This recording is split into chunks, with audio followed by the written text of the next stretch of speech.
আমার যুবক ভাইরা কেমন আছেন আপনারা সবাই? আলহামদুলিল্লাহ। আপনারা সবাই একবার ডানে বামে তাকান, সবাই তাকান। আচ্ছা, এবার আমার দিকে তাকান। আমি যা বুঝতে পারতেছি আজকের মাহফিলের সিচুয়েশন, আমার যে অবজারভেশন, আমার যেই পর্যবেক্ষণ আমাকে বলছে যে আজকের মাহফিলে যত অডিয়েন্স এসেছে, if I am not making any mistake, যদি আমার কোনো ভুল না হয়, 90 ভাগ নয়, 95% যুবক ভাইরা আজকে মাহফিলে এসেছে। মাশাআল্লাহ। ইসলামের বিজয় যে সুনিশ্চিত, ইসলামের বিজয়কে রুখে দেওয়ার সাধ্য যে কারো নাই, আজকে ঝিনাইদহের মাটিতে যুবক ভাইরা তার চাক্ষুষ প্রমাণ। যুবক ভাইরা, আমরা আগে যখনই কোনো হক কথা বলতাম আমাদেরকে ট্যাগ দেওয়া হতো রাজাকার, জঙ্গিবাদ, মৌলবাদ। তো যদি কোনো বাপের বেটা থাকেন এখন আসেন, খেলা হবে। মিয়া, আমাদেরকে জঙ্গিবাদ বলে এখন একবার গালি দিলে পিঠের চামড়া একটাও থাকবে না। যুবক ভাই, the time has totally changed. সময় পরিবর্তন হয়েছে। আমরা দেখেছি আগে বাবার পক্ষে বললেই হুজুর খুব ভালো, বাবার বিপক্ষে গেলেই হুজুর খারাপ। হ্যাঁ, আর আমার একটা কথা স্পষ্ট, ওনার বাবার বিচার যদি এত বছর পরে হয়, হত্যার বিচারটা, তাহলে আমাদেরকে এটা স্পষ্ট ভাষায় বলতে হবে, গত 16 বছরে যত জুলুম নির্বিচার হয়েছে, আমার যত ভাইদেরকে গুম করা হয়েছে, হত্যা করা হয়েছে, প্রত্যেকটা তালিকা করে করে বিচার করা দরকার। যুবক ভাইরা, আমরা এই দেশে ইনসাফ ভিত্তিক রাষ্ট্র চাই। তবে হ্যাঁ, কিছু কথা আপনাদের সবাইকে জিজ্ঞেস করতে চাই। যদি ইমানের জোর থাকে বলবেন, যদি ইমানটা খুবই দুর্বল হয় কথা বলবেন না। বলেন সবাই, আজকের মাহফিলে কথা শুনতে কোনো ভয় লাগছে আপনার? আমরা ঝিনাইদহের সন্তান, আমরা কাপুরুষের সন্তান নই, আমরা সব বীর পুরুষের সন্তান। আমাদের কথা একটা, আল্লামা দেলোয়ার হোসেন সাইদি হুজুরের নাম শুনছেন না আপনারা সবাই?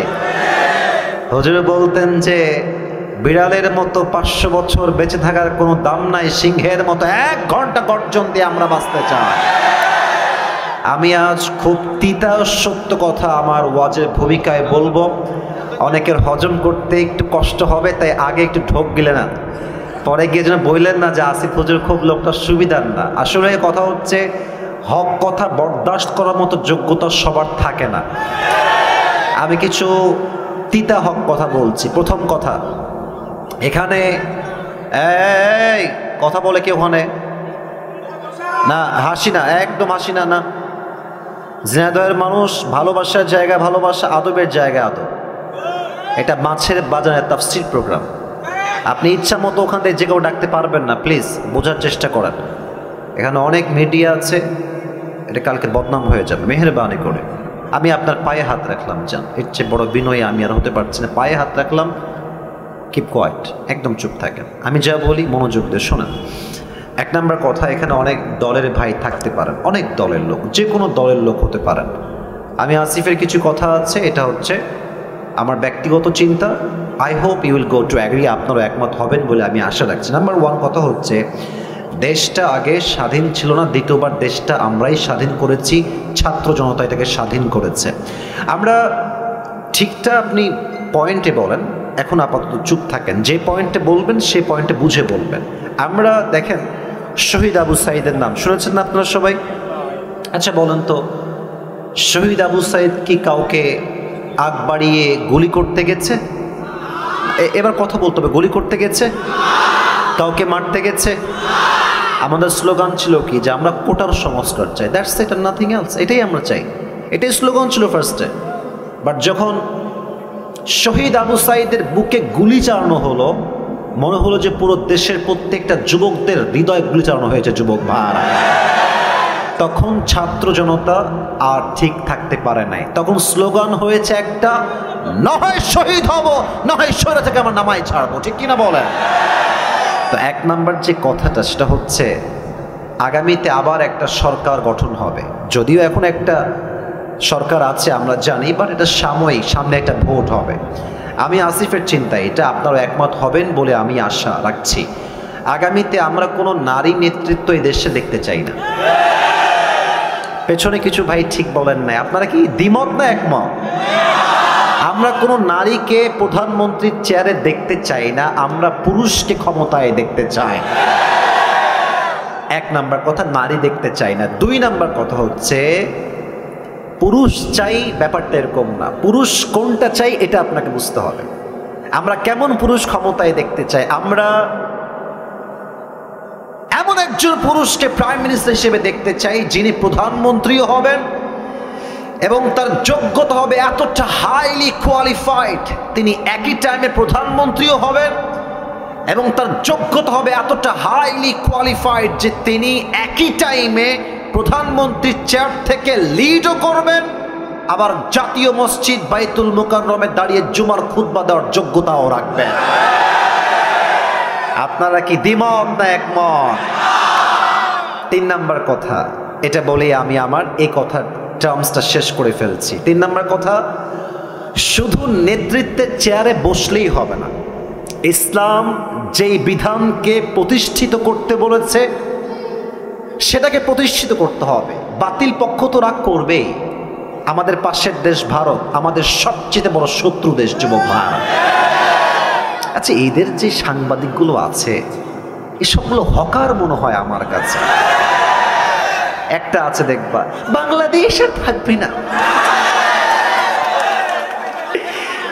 একে দেখলে মনে হয় যে এই বেটা গুলিস্তানে আন্ডার প্যান্ট বিক্রি করলে বেশি বানাবে যুবক ভাইরা।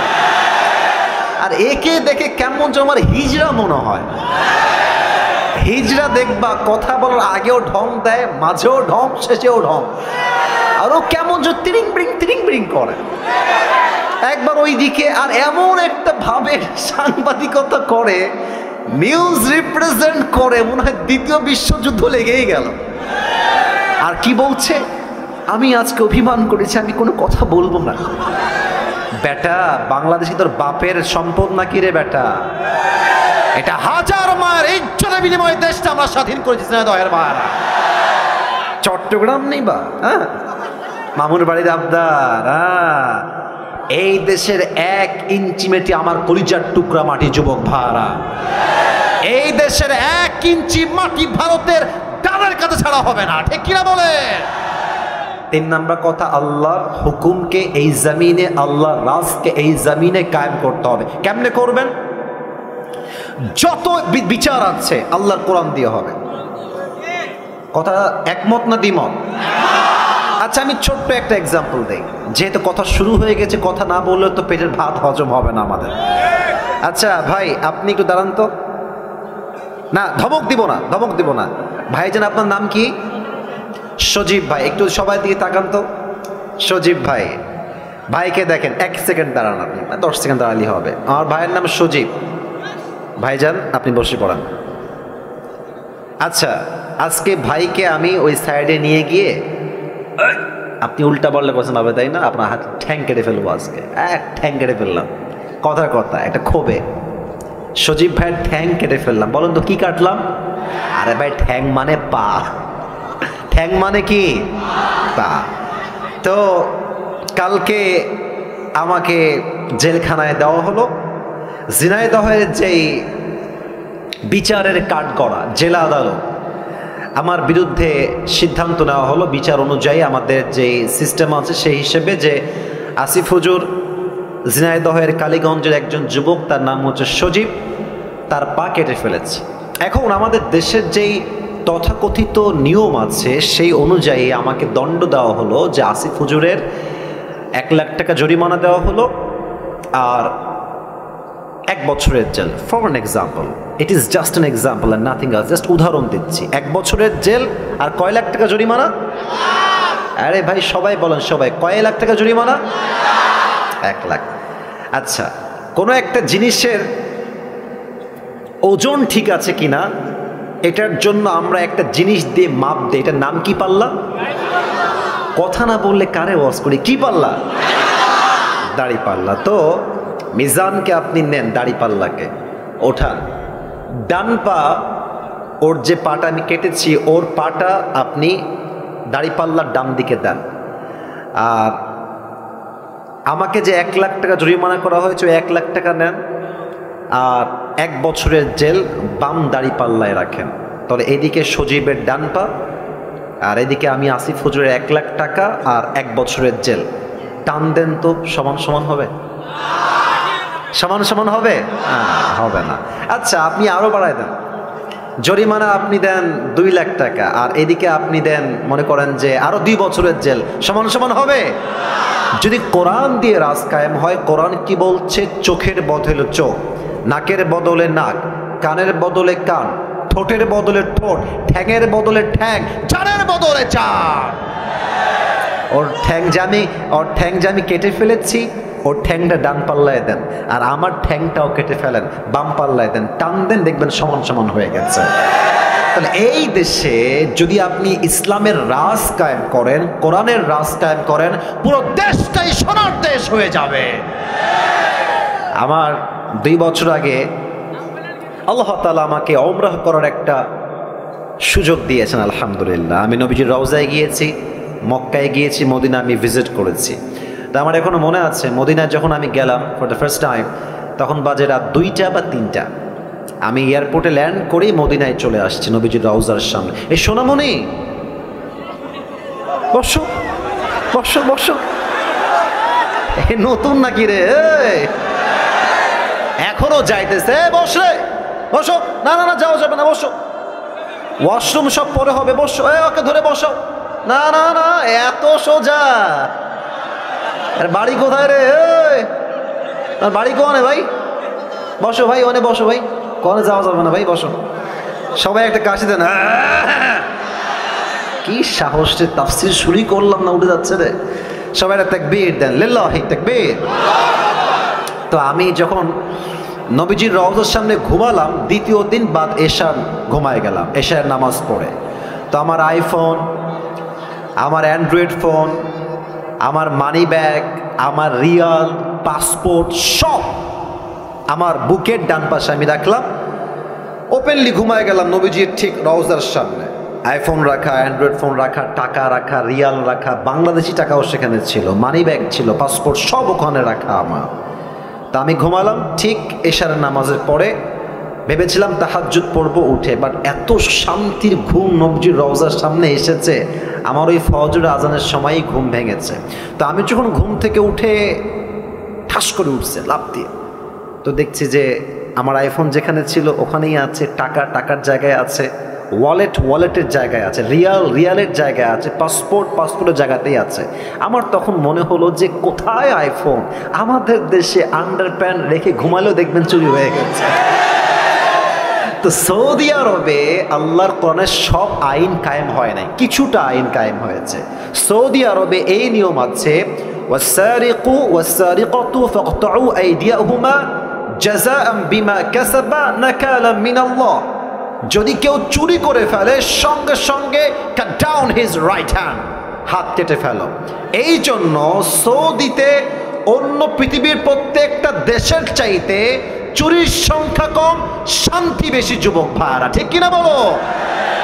কয়েকটা আইন দিয়ে যদি দেশটা এত শান্তি হয়ে যায়, কোরআন আইন দিয়ে, আমার তো বিশ্বাস যদি আগামীকাল এই দেশটা কোরআন দিয়ে চলতে শুরু হয়ে যায়, পুরো দেশের প্রত্যেকটা ইঞ্চি ইঞ্চি মাটি কোরআনের মাটি হয়ে যাবে।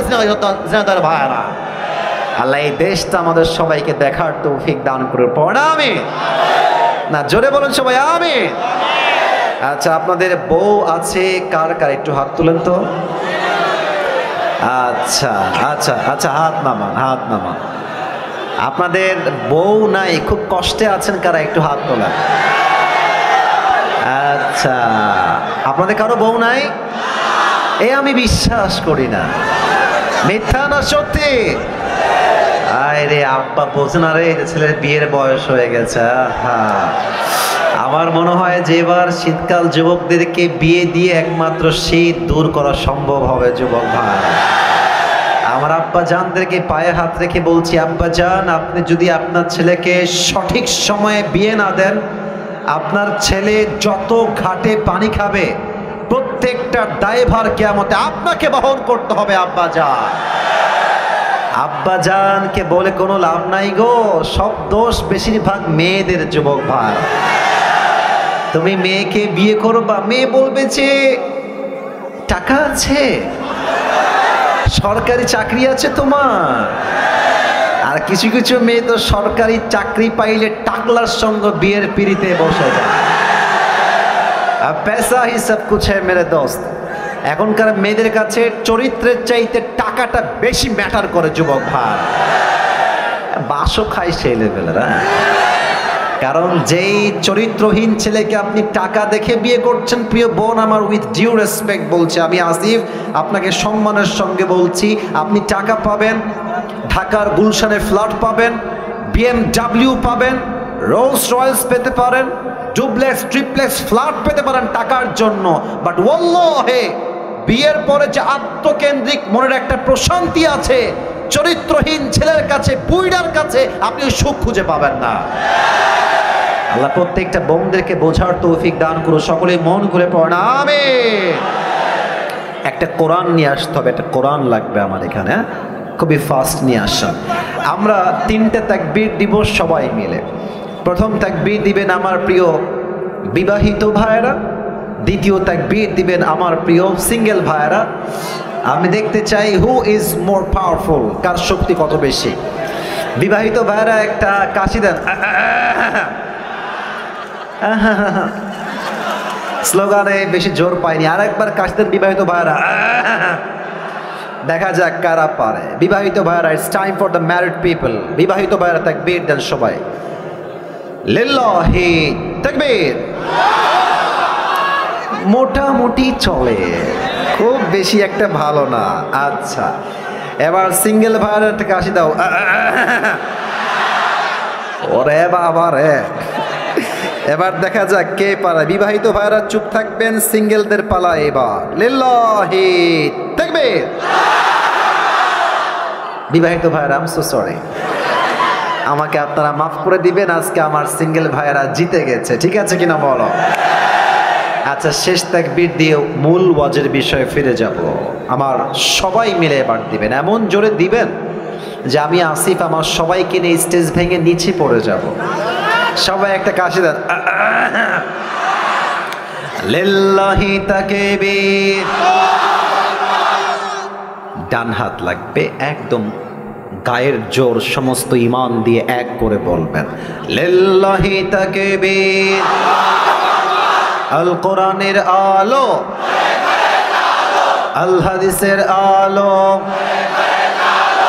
কোরআন হাদিস যেখানে, আলেম ওলামা যেখানে, ঝিনাইদহবাসী যেখানে, কালীগঞ্জবাসী যেখানে, আল্লাহ কবুল করুক, পড়া আমিন। আমি আপনাদের জন্য আজকে একটা गिफ्ट নিয়ে আসছি, নেবেন? हादिया, ये हर किसी को मिलने वाला नहीं है, ये नसीब की बात है, सिर्फ एक इंसान को ये मिलेगा, যে কোনো একজন। এটা আমার একটা টুপি আমি নিয়ে আসছি, এটা আমি যে কোনো একজন যুবককে হাদিয়া দিব। এই কল টুপি কিন্তু আজহারিও পড়ে, একটু ভাব দিলাম একটু বেশি করে যেন তোমরা আগ্রহী হও। হ্যাঁ, তো এই টুপিটা যে পেতে চান এখন থেকে মনোযোগ বাড়ায় দেন। শর্ত একটা, আমি আসিফ কোরআন থেকে হাদিস থেকে যে বিষয়ে আলোচনা পেশ করব, যদি শেষে গিয়ে কেউ সেই কথাগুলো পয়েন্ট টু পয়েন্ট আমাকে মুখস্থ বলতে পারে, কারণ ওয়াজটা পুরোটা পয়েন্ট ভিত্তিক হবে, 1 2 3 4 5 6 7 এই টাইপের হবে। তো যদি কেউ 7টা পয়েন্ট মুখস্থ করতে পারে, তাকে আমি আসিফ শেষে গিয়ে এই টুপিটা পুরস্কার হিসেবে পরিধান করায় দিব। রাজি আছেন তো সবাই? ইনশাআল্লাহ। আমার ওয়াজ কিন্তু আধা ঘন্টা অলরেডি হয়ে গেছে, বলেন সবাই ইনশাআল্লাহ। দেন ডানে বারবার সাউন্ড পাচ্ছি, এদিকে সব ঠিকঠাক, আমি আর সাউন্ড ডান থেকে চাচ্ছি না। আচ্ছা, সবাই এটা তাকবীর দেন, লিল্লাহি তাকবীর। আজ আলোচনার সেন্ট্রাল থিম বা সাবজেক্ট ম্যাটার হচ্ছে how can we get closer to Allah সুবহানাহু ওয়া তাআলা। আমরা রবের নিকটবর্তী কাছের বান্দা হব কেমনে, রবের সবচেয়ে প্রিয় বান্দা হতে চাই আমরা কেমনে, কেমনে হব? আমি সবাইকে প্রশ্ন করে উত্তর দেন সবাই। আল্লাহর প্রিয় বান্দা আমরা সবাই হতে চাই কি চাই না? আপনার জবাব বলবে আপনি আসলেই চান কি চান না। বলেন সবাই, চাই কি চাই না? বলেন তো সবাই আমাকে জবান খুলে, আমাদের রব, আমাদের রব, আমাদের সত্তা একজন, আওয়াজ দিয়ে বলেন সবাই, তিনি কে? আল্লাহ আমার রব। বলেন সবাই, আল্লাহ আমার রব। দমে দমে তনু মনে তারি অনুভব, তোমার দুনিয়াতে আমি যেদিকে তাকাই অথই নিয়ামতে ডুবে আছি সবাই। পাখ পাখালির কণ্ঠে শুনি তসবি কল রব, তসবি কল রব। আল্লাহ আমার রব, এই রবই আমার সব। রবকে আপনারা সবাই পাকিস্তানের একজন টপ ফেমাস স্কলার, তার নাম হচ্ছে মাওলানা তারিক জামিল। অনেকে আপনারা দেখেছেন তাকে, আপনারা শুনেছেন। ওনার একটা কথা আমি আসিফের কলিজায় গিয়ে আঘাত লেগেছে। আমি এটাকে লিখে রেখেছিলাম, আজ আমি কোট করার ট্রাই করছি। ফার্স্ট অফ অল এটাকে আমি উর্দু ভাষায় বলবো। ভাই লোকের জায়গা এমনিতেই নাই, ওখানে এসে আবার ঠাসি করলে হবে? জায়গা নাই তো ভাই। দাঁড়ায় থাকতে পারলে দাঁড়ায় থাকেন, নয় আবার গ্যাদারিং হবে। মেহরবানি করে সবাই আমার চোখে চোখ রাখেন। মাওলানা তারিক জামিল হচ্ছে একজন top famous scholar, he is from Pakistan. উনি রবকে পাওয়ার ব্যাপারে ছোট্ট একটা বাক্য বলেছেন। আমি জাস্ট সেই বাক্যটা প্রথমে উর্দুতে কোট করছি, then I will translate in Bangla, and then আমি বাংলায় তর্জমা করব। মাওলানা তারিক জামিল বলেন, जिसे अल्लाह मिला और दुनिया में उसे कुछ भी ना मिला, फिर भी उसे सब कुछ मिला, और जिसे दुनिया में अल्लाह ना मिला और सब कुछ उसे मिल गया, फिर भी हकीकत में उसे कुछ भी ना मिला। जे अल्लाह के पेलो और दुनियार किछुई से पेलो ना, तबुओ जेनो से सबई पेलो। और जे अल्लाह के पेलो ना, দুনিয়াতে টাকা পয়সা বাড়ি গাড়ি স্ট্যাটাস মর্যাদা সব পেল, বাট আল্লাহ না মিলা তো কুছ ভি না মিলা। আল্লাহকে যে পায় নাই, দর হাকিকত বাস্তবে সে কিছুই অর্জন করতে পারে নাই। ঠিক কিনা বলেন? আল্লাহ তাআলা বলেন, ওয়াল্লাযীনা জাহাদু ফীনা লানাহদিয়ান্নাহুম সুবুলানা। সূরাতুল আনকাবুতের সর্বশেষ আয়াত 21 নম্বর পারা 3 নম্বর পৃষ্ঠায় আল্লাহ তাআলা বলছেন, যেই বান্দা আমি আল্লাহ রাব্বুল আলামিনকে পাওয়ার জন্য চেষ্টা করে, যেই বান্দা আমাকে পাওয়ার জন্য এক রাস্তা দিয়ে দৌড়ায়, আমি আল্লাহ রাব্বুল আলামিন আমাকে পাওয়ার জন্য তার জন্য অসংখ্য অগণিত রাস্তা খুলে দেই। কোন সুবহানাল্লাহ। আল্লাহ নিজেই আপনার জন্য রাস্তা খুলে দিবে। এটার জন্য আমরা আজ 7টা আমলকে কোরআন থেকে হাদিস থেকে হাইলাইট করব। বলেন সবাই, কয়টা? একটু জোরে বলেন ভাইরা, বলেন সবাই কয়টা? 7টা। আমি শুরু করছি 1 থেকে। 1 নাম্বার, এখানে কি আছে? হৃদয়। বলেন সবাই, এটার নাম কি? প্রথম শর্ত, আল্লাহকে পেতে চান, প্রথম শর্ত এটাকে পরিষ্কার করতে হবে। Clean your heart. قد أفلح من زكاها. Indeed, the successful one is who purifies his heart. আল্লাহর কাছে সবচেয়ে সফল বান্দা হচ্ছে সেই বান্দা যে বান্দা তার আত্মাকে পরিশুদ্ধ করেছে। সুবহানাল্লাহ পড়বেন না সবাই? একটা প্রশ্ন করছি সবাইকে, হয়তো উত্তর সঠিক পাবো আমার আশা আছে। প্রশ্ন আগে বোঝেন, কনসেপ্ট বোঝেন। একজন মানুষ যিনি কোনো নবী নন, সবার চোখ আমার দিকে, মাশাআল্লাহ, অ্যাপ্রিশিয়েট। সবাই আমার দিকে আবার ভালো করে তাকান। একজন লোক যিনি কোনো নবী নন, বাট তার নসিহত, তার ইনস্ট্রাকশন, তার গাইডলাইন, তার উপদেশ তার সন্তানের প্রতি আল্লাহ তাআলার এতটা পছন্দ হয়েছে যে তার নামেই আল্লাহ তাআলা কোরআনে একটা সূরা নাজিল করেছে। ব্যক্তিটার নাম কি? কে বলতে পারে? লোকমান। বলেন সবাই, নাম কি? লোকমান হাকিম। লোকমান হাকিমকে তার মালিক একদিন ডাক দিয়ে বলছে, লোকমান এদিকে আসো, তোমার ব্যাপারে আমি শুনেছি, আমাকে একজন এসে বলেছে যে লোকমান অনেক মেধাবী, অনেক জ্ঞানী, তার উইজডম, তার মেধা অসাধারণ। তো তোমাকে একটা কাজ দিচ্ছি, কাজটা আমাকে করে দাও। বলছে কি কাজ? বলছে কাজটা হচ্ছে তুমি এখন এখান থেকে যাবা, ওয়াদবাহশাতান, একটা বকরি জবাই করবা এবং বকরি জবাই করে বকরির সবচাইতে পবিত্রতম অংশ কেটে আমার কাছে নিয়ে আসবা। বলছে ঠিক আছে মালিক, যা বলবেন তাই করতে আমি প্রস্তুত আছি। এবার লোকমান মালিকের হুকুম শুনে বের হয়ে গিয়েছে, একটা ছাগল ধরেছে, ছাগল ধরে তাকে জবাই করেছে এবং ছাগলের সবচেয়ে পবিত্র অংশ কলিজা কেটে নিয়ে আসছে। বলেন সবাই কি কেটে এনেছে? বলছে মালিক এই নেন ছাগলের সবচেয়ে পবিত্রতম অংশ। মালিক বলছে ওয়াও মাশাআল্লাহ, you have done amazing, it is appreciated, তুমি যা করেছো ঠিক করেছো, বাট আর একটা কাজ দিচ্ছি, আবার যাও ওয়াজবাহশাতান, একটা ছাগল জবাই করো, ওয়াখরিজ মিনহা আখমাতা মুযগাতাইন, এবার ছাগলের পবিত্র অংশ নয় অপবিত্র অংশ কেটে নিয়ে আসছো। লোকমান আবার গেছে, জবাই করেছে, আবারও সেই কলিজাই কেটে এনেছে। বলছে মালিক এই নেন ছাগলের সবচেয়ে নাপাক অপবিত্র অংশ। মালিক বলছে ছি ছি, তোমাকে ভেবেছিলাম তুমি অনেক বুদ্ধিমান, তোমার মাথায় ঘিলু আছে, বুদ্ধি আছে, তুমি তো বোকার ঘরের বোকা লোকমান। মালিক কেন আমি বোকা? বলছে তোমাকে বললাম সবচেয়ে পবিত্র অংশ আনো, তাও আনলা কলিজা, বললাম সবচেয়ে নাপাক অংশ আনো, তাও আনলা কলিজা। একই অংশ একই কলিজা একই টাইমে পবিত্র, আবার একই টাইমে অপবিত্র কেমনে হয় লোকমান? তুমি তো বোকার ঘরের বোকা। লোকমান ডাক দিয়ে বলছে মালিক আমার, আমি কি বোকা না চালাক দ্যাটস এ ডিফারেন্ট ম্যাটার, এটা ভিন্ন বিষয়। তবে সত্য কথা হলো প্রত্যেকটা প্রাণীর দেহে একটা ছোট্ট গোস্তের টুকরা আছে, এই গোস্তের টুকরা পবিত্র হলে পুরো দেহটাই পবিত্র হয়, আর এই গোস্তের টুকরা নাপাক হয়ে গেলে পুরো দেহটাই নষ্ট হয়ে যায়। আলা ওয়াহিয়াল কল, এটার নামই হচ্ছে মানুষের আত্মা, এটার নামই হচ্ছে মানুষের হৃদয়, ঠিক কিনা বলে?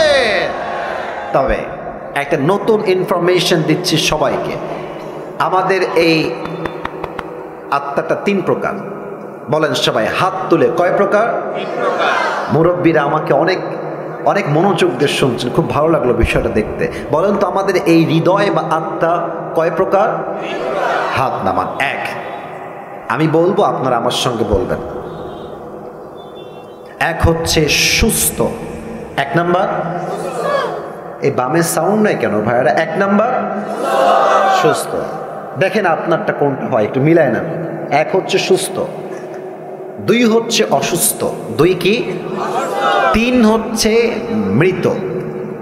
সুস্থ আত্মাকে ফালইয়াউমা লা ইয়ানফাউ মালু ওয়ালা বানুন ইল্লা মান আতাল্লাহা বিকলবিন সালিম। সুস্থ আত্মা সেই আত্মা যেই হৃদয়ে হিংসা নাই, বিদ্বেষ নাই, কিয়ামতের কঠিন দিনে মানুষের ধন, ওয়েলথ, স্ট্যাটাস, টাকা পয়সা, গাড়ি বাড়ি, নাথিং উইল ওয়ার্ক দেয়ার, কোনো কিছুই কাজে আসবে না।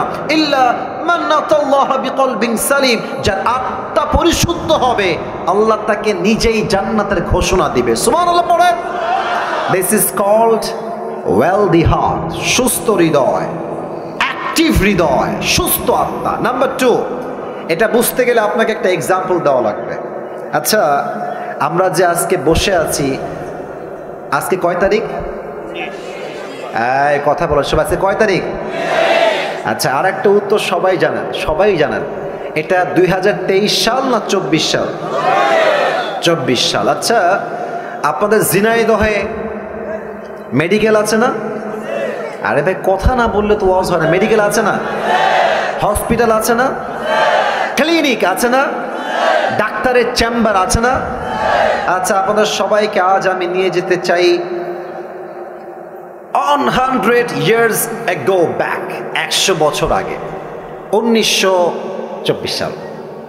কত বছর আগে? 100 বছর আগে।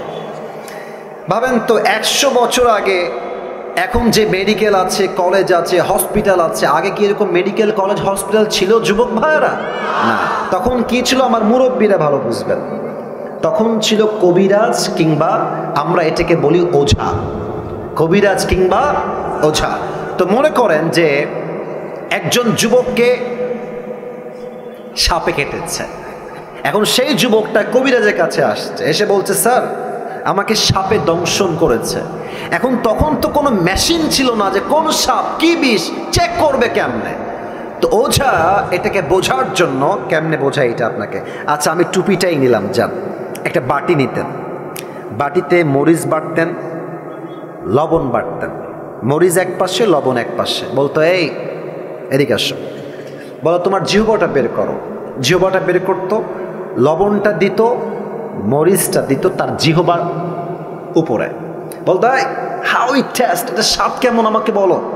তো সাপে দংশিত যুবক বা মুরব্বী যদি বলতো যে স্যার আমার কাছে স্বাদটা কেমন যেন, ঝালটা মরিচটা পাইনসা পাইনসা লাগে, তখন ওঝা বুঝে ফেলতেন যে এটা কোনো নর্মাল সাপ নয়, ধরা সাপ নয়, এটা বিষাক্ত সাপের ছোবল লেগেছে। কেমনে বুঝতো? কারণ সাপ যখন তার বিষ দিয়ে দংশন করে মানুষের দেহের প্রথম ক্ষতি কি হয়? জিহ্বার স্বাদ মরে যায়। তখন ঝালও পানসা মনে হয়, মিষ্টিও পানসা লাগে, কোনো কিছু স্বাদ তার বুঝে আসে না। এক্স্যাক্টলি মানুষের জীবনের সবচাইতে বিষাক্ত সাপের নাম হচ্ছে শয়তান, আর তার বিষের নাম হচ্ছে ওয়াসওয়াসা। মানুষ যখন শয়তানের ওয়াসওয়াসায় পড়ে যায়, সাপে কাটলে যেমন জিহ্বার স্বাদ মরে যায়, শয়তানের ওয়াসওয়াসায় পড়লে ইমানের স্বাদ মরে যায়। তখন কি হয়? বোরকা পড়তেও ভাল লাগে, পার্কে গিয়ে প্রেম করতেও ভাল লাগে। তখন কি হয়? তখন দাড়ি রাখতেও ভাল লাগে, জুব্বা পড়তেও ভাল লাগে, মসজিদের সভাপতি হতেও ভাল লাগে, সুদের ব্যবসা করতেও ভাল লাগে। অসুস্থ আত্মা, তখন ভালো কোনটা খারাপ কোনটা আর বুঝে আসে না। কথা বোঝেন নাই মনে হয় আপনারা। আমি আবরারুল হক আসিফ, আমার যদি ওয়াজ করতেও ভাল লাগে, আবার যদি আমার সুদ খাইতেও ভাল লাগে, ঘুষ খাইতেও ভাল লাগে, আমাকে বুঝতে হবে আমার আত্মা সুস্থ আত্মা নয়, আমার আত্মা অসুস্থ আত্মা। ঠিক কিনা বলে? আচ্ছা, এটা হচ্ছে অসুস্থ আত্মা। আর থার্ডটা খুবই ডেঞ্জারাস। এটা বলতে গেলে আমার নিজের মধ্যেই কম্পন তৈরি হয়ে যায়, আমি আপনাকে কি বলবো। কারণ এটা আসলে আমি আসিফের কথা হলে আপনি ভয় পেতেন না যে আসিফ হুজুর বলছে, এটা মিথ্যাও হতে পারে, not a big deal, let's take it out, বাদ এটা। কিন্তু আমার কথা না, যে এটা তো আল্লাহর কথা, এটা তো আমার কথা না, এটা আল্লাহর কথা। আল্লাহ বলছে যাদের হৃদয় মরে গেছে, অসুস্থ নয়, মৃত আত্মা, এরা কারা? আল্লাহ বলছেন উলাইকা কাল আনআম। এতটুকুই শেষ নয়, বাল হুম আযাব। আল্লাহ বলছে এরা কুকুরের চাইতে খারাপ। আপনি আমি কুকুরের চাইতে খারাপ, আল্লাহ বলছে। আচ্ছা বলেন এবার, এই পৃথিবীতে সবচেয়ে সৃষ্টির সেরা জীব কারা? আমি শুনি না, বলেন সবাই কারা? আমরা হলাম আশরাফুল মাখলুকাত, বেস্ট অফ দ্য বেস্ট। সেরার সেরা হচ্ছে মানুষ। আবার এই মানুষকেই আল্লাহ তাআলা বললেন তোমরা কুকুরের চাইতে খারাপ। এই ব্যাখ্যাটা আমার তাফসীরটা প্রথমে বুঝে আসে নাই। তো আমি সেই দিন ঢাকায় যাচ্ছিলাম, আমার ঢাকায় একটা কাজ ছিল জরুরি। তো আমি এমনি গাড়িতে শুয়েছিলাম, এমনি হেলান দিয়ে বসে আছি, ইউটিউবে ঢুকলাম যে দেখি ইউটিউবে কি পাওয়া যায়। হঠাৎ করে আমার সামনে একটা ওয়াজ আসলো, লেখা ছিল ময়মনসিংহের মাটিতে সাইদি হুজুরের তাফসীর। ভাবলাম যে কি করব, বসে বসে সাইদি সাহেবের তাফসীরটা শুনি। তো তিনি এই আয়াতের একটা চমৎকার ব্যাখ্যা দিলেন, আমি জাস্ট আয়াতের ব্যাখ্যাটা কোট করছি। উনি বললেন দেখেন তো, এখন বাজে রাত 11:30, মনে করেন আমি 10:30-এ ওয়াজ শুরু করেছি। তো যখন 12টা বাজবে আপনি বাসায় যাবেন, এই যে আপনাদের গলিগুলো আছে, এই রাস্তায় কিছু কুকুর থাকে না? কথা বলে, কিছু কুকুর থাকে না? একা গেলে বুঝবেন যে বাস কারে কয়। আমি দেখেছি একা থাকলে কুকুরদের ভাবই বেড়ে যায় আলাদা, এমন একটা ভাব মনে খেয়েই ফেলবে আমাকে। ঠিক কিনা বলেন? তো দেখেন আমার 2 হাত, দেখেন আমার এটা হচ্ছে লাইট, এই যে রড বাল্ব দেওয়া আছে লাইট, আর আমি আছি এখান থেকে আরো 10 হাত পেছনে। ভাই আমার কথা একটু বুঝে শুনুন, আপনাকে ঠিক বেঠিক বলতে হবে না, আপনি আমার কথা বোঝেন। I think that is most important, এটা বুঝলেই হবে। এটা হচ্ছে লাইট, আমার চেহারা এখন দেখা যায়। আমি যদি 10 হাত পেছনে অন্ধকারে চলে যাই, আমার চেহারা কি দেখা যাবে? দেখা যাবে। রাত বাজে 1টা, আমি আসিফের একটা কুকুর আছে, তার নাম হচ্ছে টমি। তার নাম কি? খুব বুঝবেন। তা আমি 10 হাত দূরে আছি, রাত বাজে 1টা, আমার বাড়ি হচ্ছে গেট এখানে। তো টমি দেখছে যে someone is coming from outside, রাত বাজে একটা, কেউ মনে হয় দূর থেকে বাসার দিকে আসছে, টমি ভাববে হয়তো চোর আসছে, খেউ খেউ খেউ খেউ খেউ শুরু করে দিবে। আমি কিন্তু মালিক, সে ভেবেছে চোর, কেন অন্ধকার। বাট আমি যখন আসিফ আস্তে আস্তে হাঁটতে হাঁটতে হাঁটতে লাইটের নিচে আসবো, আমার চেহারা ক্লিন হয়ে যাবে, দেখা যাবে, দেখবেন খেয়াল করে কুকুর মালিককে দেখার পরেই সাউন্ডটা ডাউন হয়ে যায়, আর সামনে এসে সে তার মাথাকে ঝুঁকিয়ে মালিকের পায়ের কাছে নত করে সে তার ভাষায় বলে, I am extremely sorry sir, আমি আপনাকে আসলে প্রথমে চিনতে পারি নাই। কথা ঠিক আছে কিনা বলে? এবার বলেন, এই যে কুকুরটা এত নত, এতটা আনুগত্যশীল কেন? আপনি জাস্ট তাকে একটা পাউরুটি দিয়েছেন, অথবা পানি দিয়েছেন, অথবা কখনো সে খুব ক্লান্ত ছিল, একটা আপনি শীতকালে একটা বস্তা দিয়েছেন, এতটুকুই তো। আপনি তো কুকুরকে BMW দেন নাই, আপনি তো কুকুরের বিয়ে দেন নাই, ওকে তো বাড়ির ভেতরে এসে জায়গা দেন নাই, জাস্ট একটা পাউরুটির জন্য। একটা পাউরুটি দিবেন, নদীতে লাফ দিবেন, দেখবেন কুকুর একটা পাউরুটির জন্য এত কৃতজ্ঞ হয়ে যায়, মালিক নদীতে ঝাঁপ দিলে কুকুর নদীতে ঝাঁপ দিতে বাধ্য হয়ে যায়। যুবক ভাইরা, ঠিক কিনা বলো? আল্লাহ বলছেন, ইস রে, একটা কুকুর সামান্য একটা টুকরা পাউরুটি পেয়ে মালিককে কি চিনা চিনলো, পিছাই ছাড়লো না। আর তোকে আমি আল্লাহ নাক দিলাম, চোখ দিলাম, কান দিলাম, ঠোঁট দিলাম, অক্সিজেন দিলাম, শ্বাস দিলাম, বউ দিলাম, বাচ্চা দিলাম, সম্মান দিলাম, টাকা দিলাম, বাড়ি দিলাম, গাড়ি দিলাম, সব আমি দিলাম। আর এই মানুষ নিমক হারাম সব চিনলো, টাকা চিনলো, বাড়ি চিনলো, বউ চিনলো, মা চিনলো, বাপ চিনলো, স্ট্যাটাস চিনলো, সম্মান চিনলো, এডুকেশন সব চিনলো, বাট যে মালিক তাকে এত কিছু দিল, সে মালিককে সে চিনতে পারলো না।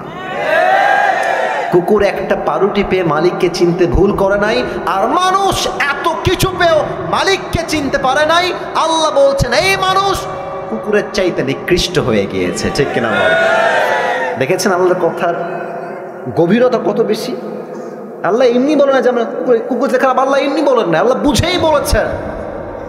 তবে হ্যাঁ, একদিন আপনি ভালো হয়ে যাবেন। একটা কথা মনে পড়ে গেল যে আউট অফ কোরআন এন্ড হাদিস বলা যাবে? কথা কি বলা যাবে না?